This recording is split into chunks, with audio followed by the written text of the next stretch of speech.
by Wyndwood Farms. Smells really good. We've got some Spooky Times tea back because we got a Spooky Times episode.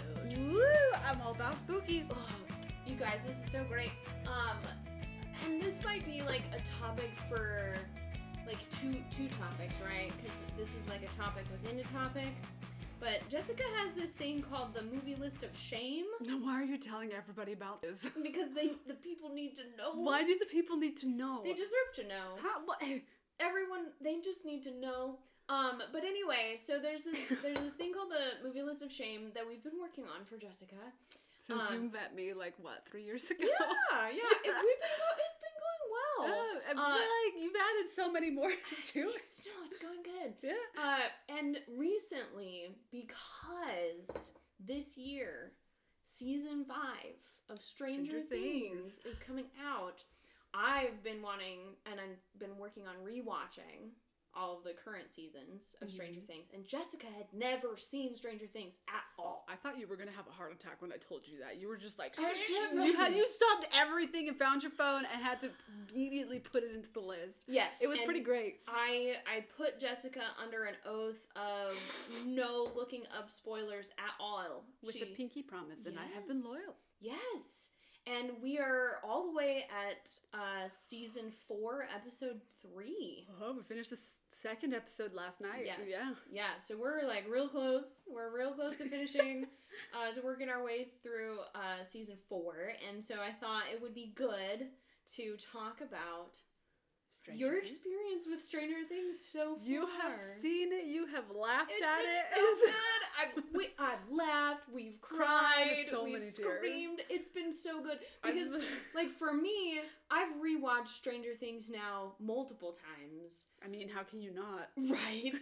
But, like, and you are experiencing it for the first time, but it's been so fun to experience it with you for the first time because it's like I'm watching it all over again. It's so great. It's so great. So that's gonna be our topic for today as we enjoy this little shop of horrors, this little spooky time tea. It is very good tea too. Isn't it nice? Now that it's cooled off a little bit while we've been sitting here talking about completely different things. Hey, look, the sun's shining. Yeah, we're recording this during the day, as you should. Listen, after the episode last night, I couldn't sleep for a hot minute and turn off my lights. Yeah, I even talked to you about how I'm not scared by that episode. No, I mean, you did, but afterwards I was like, you never know. Might come and break my legs. Oh my gosh. Yeah. So, for any of you poor unfortunate souls like Jessica who have not watched any of Stranger Things, I encourage you to stop listening to this episode, get your life in order, get out there, go watch Stranger Things, then come back, join us, pour yourself a cup of tea, and sit down and have a listen, and we'll have a little chat. Are you ready for this? I'm so ready for this. Would you like to roll the dice? Sure. 6. 6. That feels like an appropriate number. I mean, the devil's number is 666, so starting off. You're starting off real strong. Especially given the topic of season 4, what that's been so far. Oh my gosh. So great. The devil lives in that town. Oh my gosh, it's a rough time. Question number 6. Which character have you grown to love that surprised you that you like this character? That's a hard one because I have to think about it. I did harp a lot on Steve, but he grew on me after like the 3rd episode, so I don't think that counts quite as much. That could count. I don't think so. No, honestly, it's gonna be Billy. You know how much I hated Billy in the beginning. Okay. So, like, we all know at the beginning, Billy is like, you heard the words I said. Oh my, so this is a family-friendly podcast. We cannot repeat the words that Jessica used to describe Billy. And I was legitimately shocked. It literally knocked her off her feet for like a second. She was like, did. We had to pause the episode. Was it the first or second episode? I think it was the second episode when he was being an absolute jerk to Max, and I couldn't handle it. And like, granted, Billy is portrayed as being an very awful nasty. Person. Yeah, very nasty to Max and to everybody else. Which is kind of the point, right? That's kind of his character arc. Mm-hmm. He is supposed to be like a jerk of a brother, and especially terrible, kind of like abusive and stuff. Yeah, especially right? since Max isn't even his sister. No, She's his stepsister. No. But then as things unfold, you learn more and you start to see the why behind Billy's actions. Yeah, and so, like, I didn't understand that to begin with. Also, Nope. I was bothered at the fact that he worked out so much and had so little to show for it. And it bothered me so much. I was like, bro needs protein and creatinine in his life. But and here's the thing. It sounds so shallow, but like... It's from the 80s. They didn't have that. These so people are like, from the 80s. Yeah. He was fit for the time. Exactly. Which is like, it's fine. We're moving past that. But she like, really... Okay, I did you guys can't tell, she really didn't like Billy. I really didn't like Billy. I think you still don't like... He looked like a greasy rat in the beginning. I think you still don't like Billy. No, just listen. Jess. Listen. And so, as like the story progresses, you see an interesting thing that I thought was interesting in the couple of like episodes before he died. Spoilers. If I haven't warned you guys enough, Billy dies. But like, you could see after he'd been possessed by the big bad that so it was very sad. Like, even he didn't deserve that, but in a way it helped to wake him up. But it sucked that that was the wake-up call he needed. Yeah. And so it was really interesting to see how his rage in his life was incorporated through the like wounds that the big bad gave to him, because you saw the black veins going across his face and stuff like that. Yeah. And it was just getting worse the angrier he got. But like every time he was angry, it would get the control over him. Like the big bad, the mind flayer had more control over him. Mm-hmm. But anytime he was calm or felt any emotion towards his sister, the veins would go away. The mind flayer had less control over him. It's like when they had him in the steam room. When he first got thrown in the steam room, he had the veins, but then for a second they pulled back. But then immediately it went back. You could see him kind of connect with his sister for just a tiny bit when he like when he was crying at the door. Yeah, when it wasn't the mind flayer and it was Billy reaching out to Max. Mm-hmm. Oh, it gets me every time. That one hit me too. I was like, oh, but then it sucked because you saw him fall back into that rage, into the anger. Mm-hmm. Yeah. And then at the very end, before he died, when Elle finally gave him a touch of sympathy, kindness, and compassion, you could see how it just broke everything. Oh my gosh, and they like finally broke the look of the mind flayer, and that broke me. I was like, I was too harsh on Billy Boy. So it's just Billy's character arc was very rough, to say the least. It's a harsh message, but it's a good message. It is. And I like that they included that because it's a real life issue that we see a lot in a lot of people. Like, I have cousins who are that way. My grandpa was that way. Anger's not the answer for Billy, right? And we see that reflected in life. And that's what I love about stories, right? Is that stories can teach us about real life. And that's what I love about Billy's story. Billy's story is a great tragedy. I wouldn't change anything about Billy's story, about how it played out in season 3, and I'm not going to tell you anything, but about how it plays out in season 4. His story plays out a little bit more in season 4. Anyway, it's just, it's a great example of a tragedy. That happens around us all the time. Yeah, that happens around us that we can learn from and take from to see the power of compassion and kindness and understanding. The power of kindness, the power of understanding, that when, like you said, like when Elle could see where it all came from, when she got those like flashbacks, and where she, instead of approaching him with fear, instead of approaching him with anger, she approached him with compassion and kindness. That's when the mind flayer didn't have control of him anymore. The mind flayer's approach was always anger and violence. Like it always fed into his fears and his anger. Yeah. And that's very much the like abuse cycle that was like reflected in his story of like how his dad was and everything. It was always like violence for violence. And his mom leaving him didn't help either. Yeah. That when I found out his mom left him, that broke my heart a lot. So sad. It was like, oh. And like that was kind of his relationship with Max too. Like it was very much like he was protective of her, but in a like abusive. Yeah, and he was only doing the thing that he knew how to do. But Elle was like the first and only reflection of forgiveness and any kind of kindness he'd probably ever received that since in his a mom. long time, in a really, really long time. And it really showed how that can break down those walls that get built up over and over and over again. So I also really love Billy's character arc and Billy's story and the things that it can teach us about having compassion for like our own anger and grief and those cycles that we can get stuck in. But for others too, and to recognize the patterns. Because Elle did recognize and see what was going on. Oh my gosh. Granted, whether or not and granted, she was literally in his head. She was, but she still was able to recognize it, and she could have had the choice to be like, okay, you had this happen, however what you did is not acceptable and it's intolerable, and she could have responded violently, but instead she chose kindness. Well, and the thing that I love too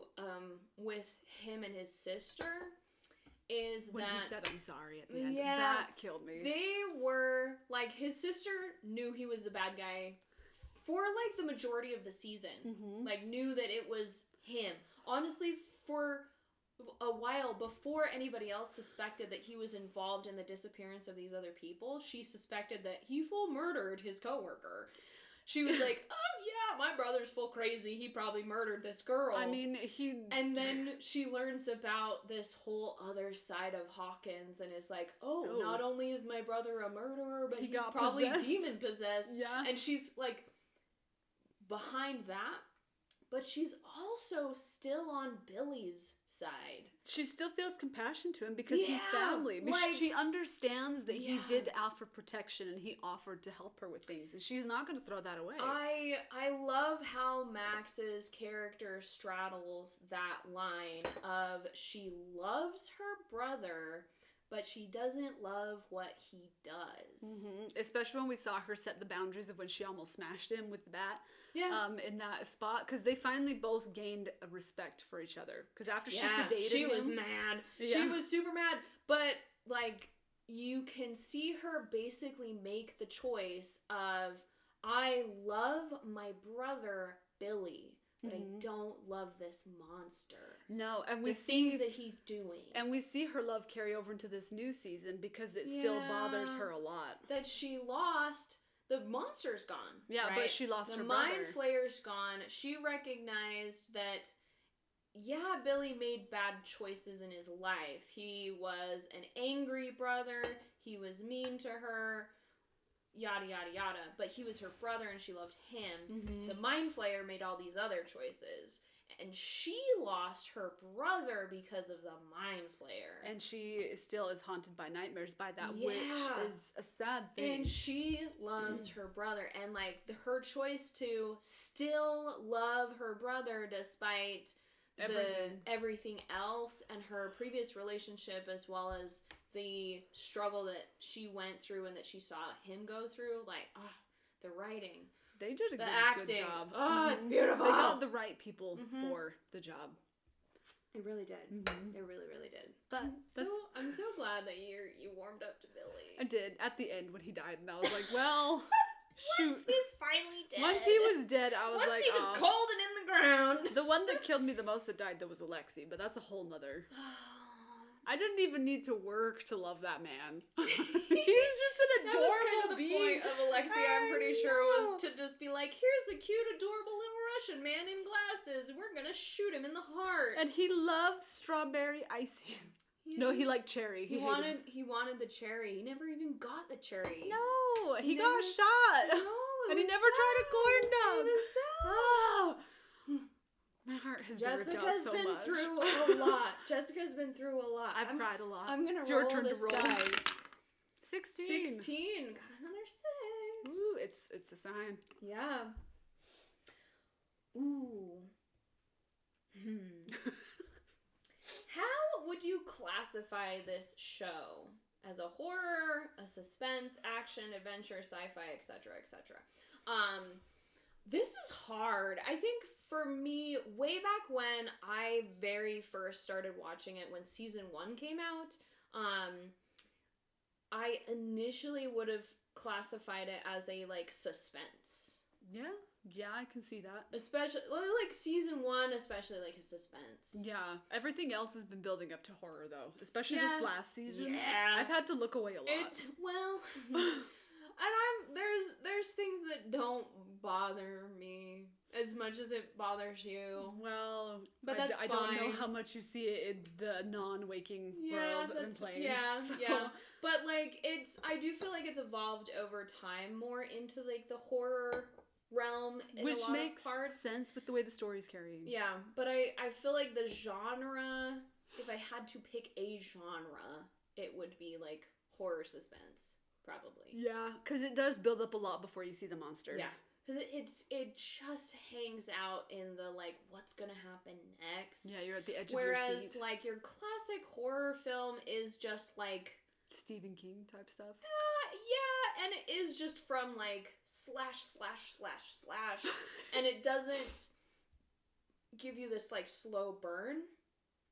That's, you know? Yeah, that's true. You're kind of just getting hit with horror and the entire time. there is so much going on in the background. It's like you said yesterday, we're on like 6 different movies all coming together for there one. is so much going on in the background. There's so many. This is such a spider web of a show, right?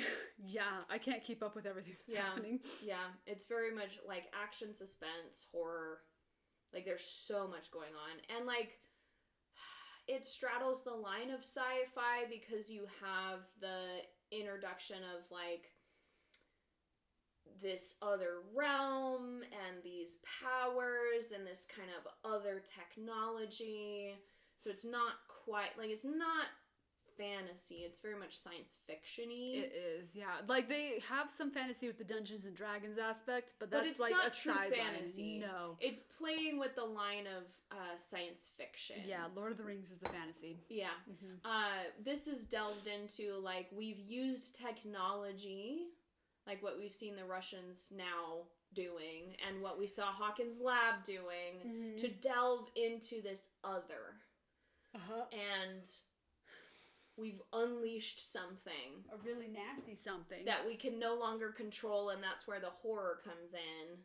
But the sci-fi is still there with we still have this technology that we're pulling from, and it's involved in some kind of way, and there's a conspiracy, and we still don't they're know all in a different movie than the horror movie, and every now and then just like they come together into, like, the same movie. Usually in the last 2 episodes or so, they're in the same movie. Yeah, and then they're like, hey, guess this what happened? The Russians beat Steve, and they're like, what?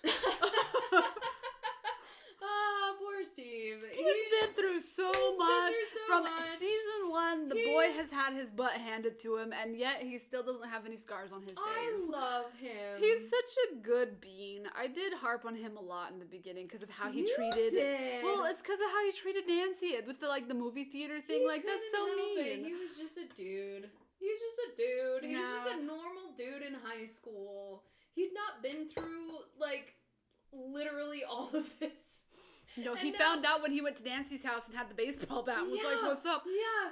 Nancy points a gun at him. I love in season 1 the scene where Steve, like, comes in and is like, what the heck is going on? And they're like, we're fighting for our lives. Get the heck out of Dodge. You're going to die. And he stays. And he's like, oh my gosh, like, because he's a teenager, he's a full child, he's never done anything hard before in his entire life. He's a golden retriever, like you said. Yep, he runs away to his car, and you see him have this moment in his car where he decides to stay.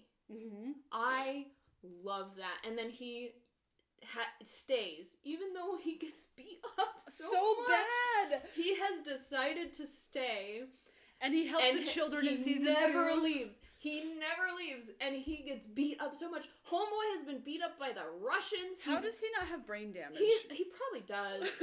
Let's be real. Like, after that, he probably does. After the Russians, yes. But, like... He's been drugged. He's been beat up by other children. He's been beat up by demodogs. Chewed on by demodogs. Like, the Demogorgon. I don't know if anyone else has been through as much physically... Violence as Steve?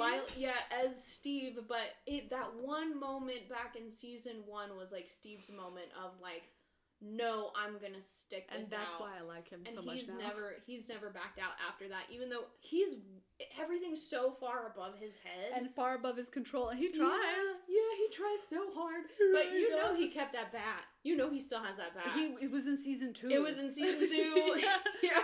So he's gotta keep it. Yeah. I'm sure it's still in the back of his car. Oh, probably. I mean, he fully killed a Demogorgon with it, so, like, I would keep it. I would too. Clean it up so it doesn't smell bad. Probably don't mount it on the wall, because people would ask questions. Like, their parents, I still don't understand how their parents are like, oh, yeah, they were, like, over at so-and-so's house. And they're so oblivious to what's going on, and they're not, like, concerned. So much. The only one who slightly catches on is Dustin's mom. But Dustin, the TV said it's dangerous out there. Thanks, Mom. We'll talk to you later. Bye. She occasionally will start to catch on, and then Nancy's mom will, like, occasionally you'll catch a bit of a glimmer with her. It's the moms. They know what's up. The moms know what's up, but then the kids are quickly like, nope.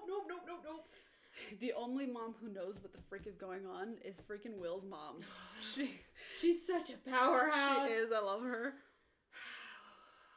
So suspense fires. She's the best. She's incredible. She's the brains. She's the absolute brains of the whole operation. Of course. I mean, I love her. She's great. Joyce is the best. I love her so much. Yeah. This show. It's great. Isn't it the best? Aren't you so glad I made you watch it? Yeah, it was real good. We started back at Halloween times, and now we're here. All right, ready to roll again? I am. 16. Oh, I gotta re-roll it. 6. We're running out of 6s. Natural 20. Nice. I don't think I've ever gotten a 20 on this podcast. What do you feel like is your absolute favorite part of the films thus far? That's really hard. Sorry. Favorite part of the films. That's really hard because everything is just so good. I love the structure and the way that the story flows. Like, they could have rushed through everything and have been done in, like, this 4th season and called it good. But they are spanning the story out more, and it's like you said, it's like a giant web. Everything is going on, and now it's finally all coming together. It's like Kronk says, oh yeah, it's all coming together now. So,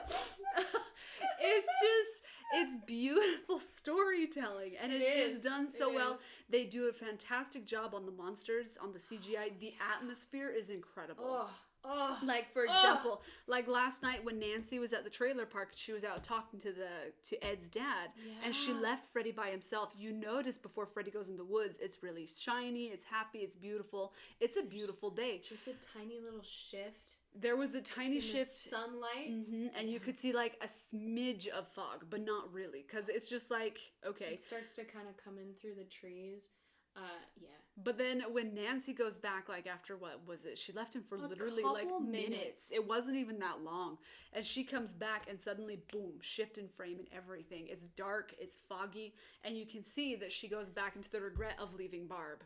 Yeah, the cinematography is gorgeous. The cinematography of the way they filmed things, the lighting, and the attention to detail like that. There's so much symbolism in the way that they structure. Absolutely brilliant. Like, even if you just take away this added CGI, like we're in season 4 with when the clock starts chiming. Which, why would you chase after that? If I heard that in the woods, I'd go the opposite direction. Yeah, like we haven't rolled that question, but like if you were dropped into this world, what would you do? Turn around and leave. I mean, like if you're walking around in Hawkins and you hear a clock, I would be like the opposite direction. And if I saw what happened to that cop's face, I would sit in the car. I'd be like, or I wouldn't leave Nancy. Here's the tissue, sir. Goodbye. like goodbye. Have a good day. No, like, but that's just me. I know. It's just me and my logic brain. Like, but no, the cinematography and the little subtle attentions to lighting and the camera angles and what expressions they're gonna capture and or bring even like in. Hints that they say at the beginning of the film or the season. It's all like tight. Gorgeous, absolutely gorgeous, and it's not even things that you really even have to pay attention to. No, but they do. It's like the little background. You have to like watch. Like it's I have delicious. so many. It's absolutely delicious. It's like the subtle hints in this tea. It's just like you don't have to have that, but they do. They do. It's and there. it's just such a testament to the artistry. Oh yeah. I love it. Guys, if you're listening, I freaking love your work. Beautiful. Yeah. It was I'm doing the little Italian hand. It'd be so cool to be part of like the art crew on Stranger Things. I would have a blast. I'm not cool like that, but you would do good. I would have so much fun. She's very talented. I would just be like, good job, guys. I would bring you cups of tea. I'd be like, great, I'm just such a big fan. No, you're good at making things. Are you kidding? I'm good at making tea. I'm great at making tea, and I'd be like, you guys' stories are so spoopy. I really love the camera angles, Gladys. You could deal with the fog machine and the lighting and stuff because you are very good at creating you're good at creating ambiance. Have you heard yourself as a DM? I do have fun with that. You do, and you write. Imagine being part of the writing crew. Earlier. Oh my gosh. I don't know if my brain is that broken. Mine is. Yeah. But no, like the writers, the filmmakers. It's just beautiful. And the music, I just love. This whole crew that they've brought together over these years, I'm so impressed. Mm-hmm. They've really created an absolutely historic piece. Mm-hmm. My favorite band they've brought in is Gunship. Oh, they just do beautiful stuff. We're not gonna get something like this again for a long time. No, Stranger Things is where it's at. I'm so sad I've missed out for this long. But aren't you glad that you have it now? Yeah, I'm glad you decided to like shove the rest of the list of shame away and hit Stranger Things first because it's just so good. Everything on that list is on that list for a reason. Okay. But especially with season 5 coming out this year, it was important. It was important that we did it, and I've really just been loving rewatching everything and seeing you bawl your eyes out. Oh my gosh, and almost chuck a pillow at the TV. I usually just chuck it on the ground. Remember how at the end of season 3 you were like, they can just end it now? Because it was so perfect! It was so perfect! And then the Russians had to ruin it all. It was sad, but they ended it just fine. People move on. Life moves. That was awful! And Hopper, I thought, died. And it's like, I was sobbing so hard. My sweater was soaked. Yeah, it was so bad. I mean, like, because it hit so hard. Like, there's so many hits. First it was Alexi, and then it was frickin' Hopper. It was so much. So much. It was so much. So much. And I'm sure I'm going to get beat with the ugly stick again. Like, I try not to cry because that dehydrates my body. You just gotta drink more tea. I am drinking tea, and I also have tea over on your stand that I brought earlier. So I have so much hydration today. But aren't you glad that, like, not only do we have season 4, yeah, but we also are gonna have season 5. Yes. So you have all the beauty of season 4. Well, all of the whatever it is. The horror of season 4. I can't watch that. You've seen me turn away a lot from this. It's crunchy. You want to roll the dice one more time? Sure. This will be our last question. 8.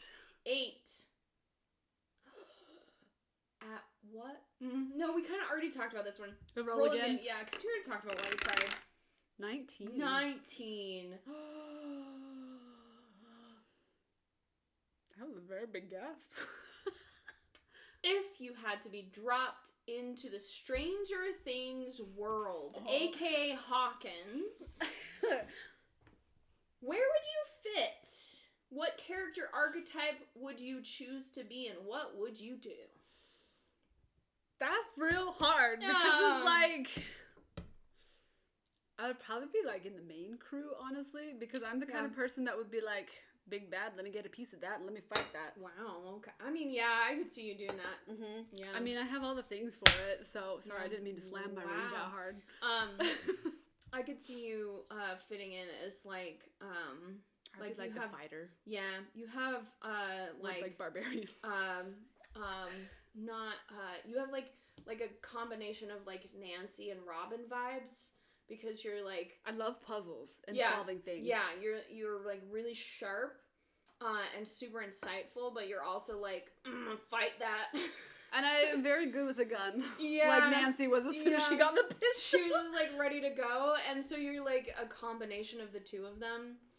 Because like Robin like solved stuff like instantly and was just like laughed at At the children. Well, laughed at the children. How many friends do you have that are children? Laughed at the Russians. Oh, I would. And the KGB, which I was just like, that's great, Robin. Maybe don't do that. Well, she was also high on drugs. Yeah, but I think she would have laughed at them regardless. Yeah, she kind of did before they drugged her, too. Yeah, she was just like, I'm not scared of you. I ain't afraid no ghosts, no Russian. Yeah. Nancy is a freaking beast. Oh, 100%. She's like, like hound. She's gonna find all the clues. She really is Nancy Drew. Suss everything out. I know they're so mean to her, but she really is just Nancy. Like, I am gonna find all the things. She's like a little bit like Joyce, where she's just so focused, hyper focused on things. But rather than having this focus on like her family, it's like the big picture. Yeah. Right? And I can see you being like a combination of both of those with like a lot of chaotic violence thrown in there. What makes you say that? I would never be chaotically violent. No, and if you were dropped in, you'd be a combo between Hopper and Joyce. Hopper and Joyce, because you are a freak. Hopper? You are a beast. Are you kidding? Hopper doesn't stop, and you don't stop. He is a tank. He is a tank, and you. I am not a tank. When you are determined, you go. You don't stop. Like, I have seen you do your things. You're like, it gets done. If this crap needs to get done, it's gonna get done. Here's the thing. And you're also very smart like Joyce. Incredibly smart. And you are, like, you put the pieces together, and if somebody's like, oh, that's not how it's done, you're like, F it is. And then you go and you prove them wrong. So, but, like, here's the problem. And here's the problem about that and about this whole thing is that, and, like, this whole scenario does it assume that you retain all your knowledge of this world going in? That is the good question. Right, because they didn't put that into the prompt. No, because it's like if you were dropped in, would you start off as a completely new character? Right, yeah. I didn't put that into the prompt because if I retained all of my same knowledge of this world, of where Stranger Things is a show, and I know everything about that show, and how that show plays out, and then I'm plopped into that universe and know how that show works and what happens in that show. You would be so unstoppable. Well, yes, but only to a point, because if I start divulging my knowledge, that's immediately going to change how things play out. Well, just don't divulge it. Just quietly sit so there. Then you just keep your mouth shut and peace out, Boy Scout. Because, like, why would you stay? That's the problem, right? Just watch it how it happens in real time, you know? Okay. There's the chaotic violence coming out. Oh my gosh. But see, like, that's the thing about, like, Joyce, Hopper, all these characters, like, they have this thing called loyalty and love and affection for each other and, like, attachment. And I'm just an outside observer who, like, enjoys the characters. But if you plopped me into that situation with absolutely no connection to them, I would be like, I don't want to die. So you would leave? Yeah, I'm just me, man.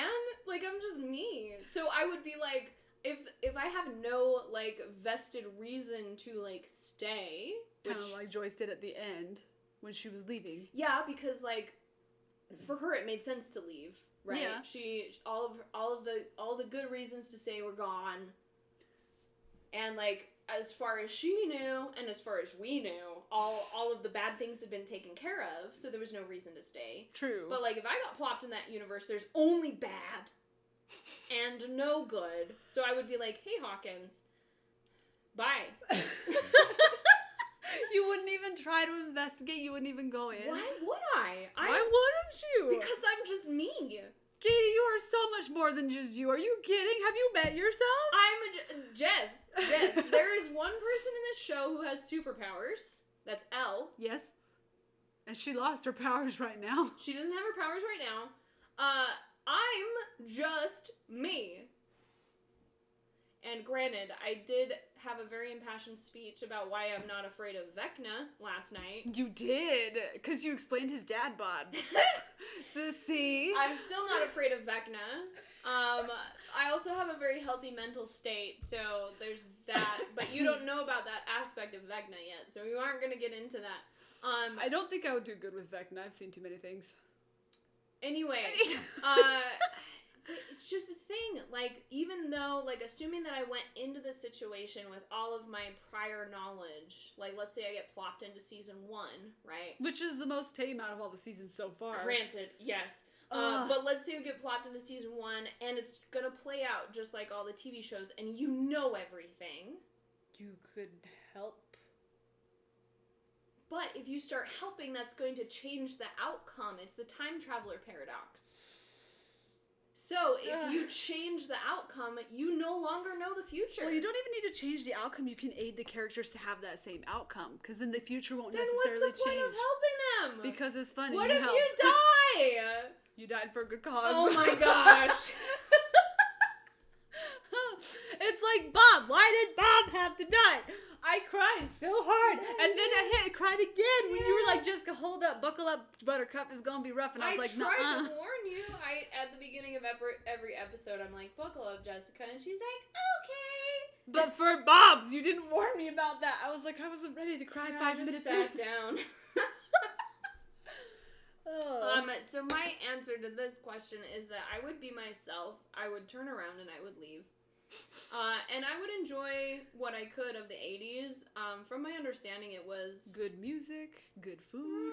Some of the music is great. Like I said, Gunship is in there. They were playing Duran Duran. They were playing Pat Benatar. They've been playing a lot. They have cherry-picked a lot of the goodies. Yeah. They have cherry-picked a lot of the goodies. However, they've also played like me, myself, and I, as a single working woman, I don't think would enjoy the 80s. I would enjoy it because there's hardly any rules to keep you back. You can just go do fun stuff outside. Nobody's gonna be like, whatever. You could just run around in the woods and nobody would care because there's like nothing. Exactly. There weren't people ever freaking where. Well, there were people. There was just less of them. Mm-hmm. But I don't know. The 80s would be great. The clothes was a little questionable for some of them. They're extremely questionable. They had other styles that were really nice. Okay. Like the jeans. I liked the jeans. But other than that, no. The hair was insane. I'm happy with where I've lived, with the time periods that I've existed in, and the time period that I continue to exist in, and that I can cherry pick from the past what I enjoy. You can pick from the 80s, I can 60s. Be like, I like this style of clothing. Okay, now I like this one. Mm-hmm. Okay, now I like that one. And that I don't have to put up with like the like style. Politics or the lack of medicine or the lack of like modern conveniences in that time period by being in that time period. Yeah. You know? Thinking about also, like that. There's this whole thing about like Demogorgons just manifesting through my wall that I would just really not like to put up with. I'm gonna actually keep my comment to myself. I was gonna say something, but then I was like, no, that doesn't need to be on recording. So I'm so proud of you. Thank you. Well, good times. I still need to be scarred for life. I'm glad that you've enjoyed Stranger Things thus far. It's been great. It's been strange. And it's been full of things. There have been things and it's been strange. And it's good. And I'm just like, I am loving it. The beauty of like the art of the art of the camera work itself is just, it's so good.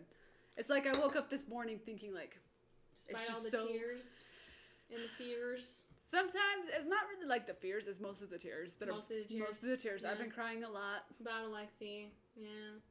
I was thinking about Alexi yesterday at work, and I did actually start crying a little bit. She really falls hard for the like side characters. I just loved him. He was like a little teddy bear. Do you remember the guy's name from the diner from season 1 who gets shot in like the first like 2 I was so episodes? mad. Yeah, I was so mad. You were super mad. Do you remember his name? No, but I was so mad. It wasn't Rick. It wasn't Bob. No, I don't remember his name. That's too bad. I mean, I could look up now because it's past. It is. Yeah. So it's so sad. he was so nice. He fed Elle. He was nice. He gave her a hamburger and fries. Those those were gonna like the best. Probably never had them ever before. And back in the 80s, they knew how to make really, really good food that wasn't chock full of nasty, like McDonald's fries. But I still love those fries. I feel like there's some pretty dang good fries out there right now. I know Cubby's fries. Cubby's fries and Morty's fries. Oh guys, my this gosh. is all we have time to talk about today, but we'll talk at you later. Thank you for listening to Some Good Tea. This podcast is possible because of wonderful listeners like you, so make sure you like, comment, and go ahead and subscribe. Make sure you share us with your friends and family if you want to see our podcast continue to grow. You can go ahead and follow us over on Facebook, Instagram, and Threads at somegoodtea.podcast. And we got some exciting news later this year coming up pretty soon. We're going to be dropping a website where you're going to be able to see some announcements, follow our episodes a little bit more closely, and connect with each of our guests a little bit more closely as well. So big things coming this year. Thanks so much, guys. We will talk at you later.